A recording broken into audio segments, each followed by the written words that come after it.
சேனல்ல நல்ல கலர்ஃபுல்லான டூட்டி ஃப்ரூட்டி எப்படி செய்யணும்னு பார்க்கலாம். அதுக்கு இந்த மாதிரி பச்சையான பப்பாளி காய் தான் வேணும்.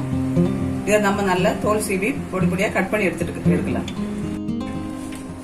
பப்பாளியை கட் பண்ணியாச்சு. சின்ன சின்னதா ஸ்கொயரா கட் பண்ணியிருக்கோம். இது நம்ம இதை பாயில் பண்ண வைக்கலாம். கொஞ்சம் வேக வைக்கணும். தண்ணி வச்சிருக்கோம். தண்ணிக்கு நல்லா கொதிக்கணும். தண்ணி நல்லா கொதிச்சிருச்சு. நம்ம இதுல இந்த காயெல்லாம் வேக வச்சிடலாம்.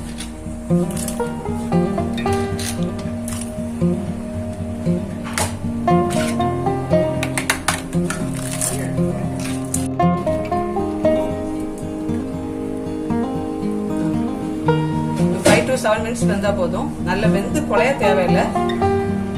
கொஞ்சம் ஆஃப் பாயில் ஆனா போதும். 5 நிமிஷம் ஆயிடுச்சு. இந்த மாதிரி வெந்தா போதும். இதை நம்ம வடிச்சிடலாம்.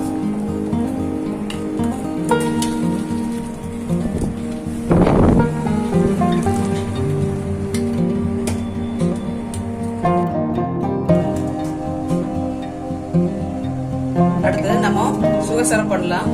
அதுக்கு 1 கப் சர்க்கரை எடுத்துருக்கேன்.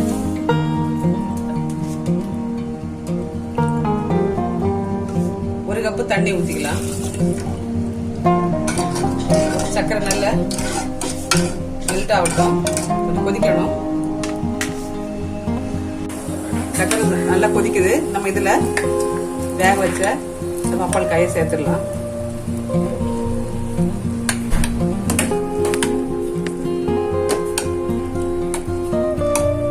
சுகர் சிரப்ல இருந்து இது நல்லா வேகணும். ஏன்னா இந்த சுகர்லாம் அப்பதான் இந்த காயில பிடிக்கும்.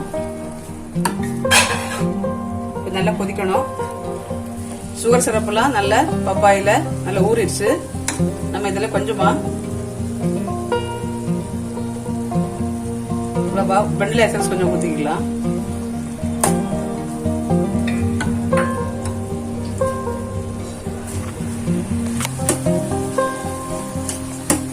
வெண்ணிலா எசன்ஸ் ஊத்தினாதான் இந்த டூட்டி ஃப்ரூட்டிக்கு நல்ல ஒரு ஃபிளேவர் இருக்கும்.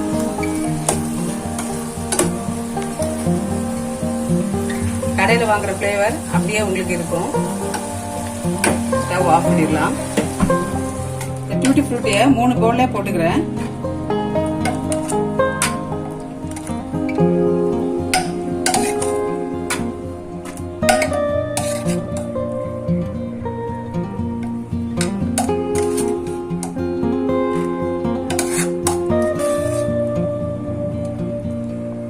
நம்ம இது ஹோட்டல்ல ஒவ்வொரு கலரா போடலாம்.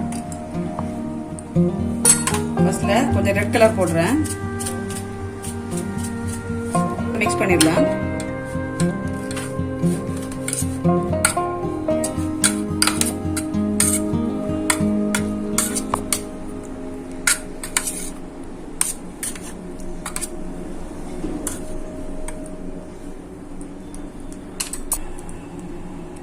அடுத்தது எல்லோ கலர் போடுறேன். நல்லா மிக்ஸ் பண்ணி விட்டுடலாம்.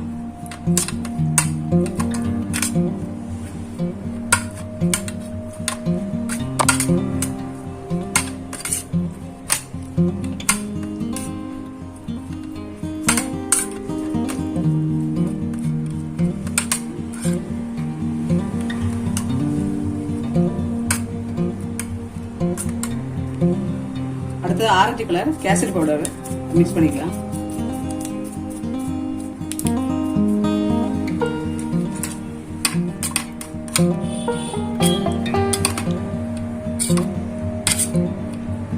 நல்லா மிக்ஸ் பண்ணி விட்டுலாம்.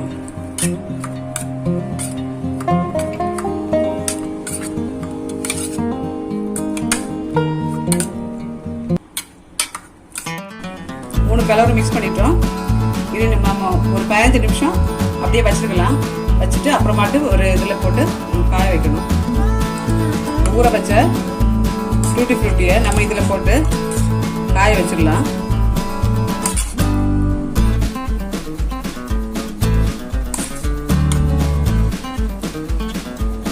நல்லா காயணும்.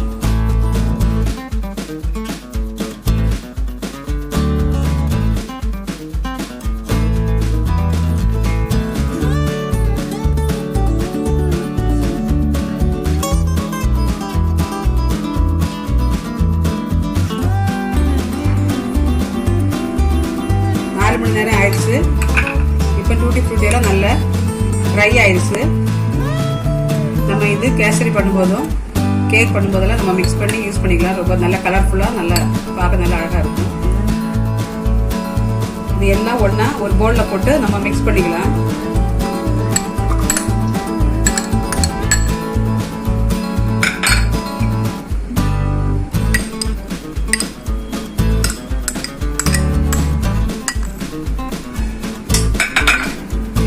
ரொம்ப நல்ல கலர்ஃபுல்லாக இருக்குது பார்க்குறதுக்கு.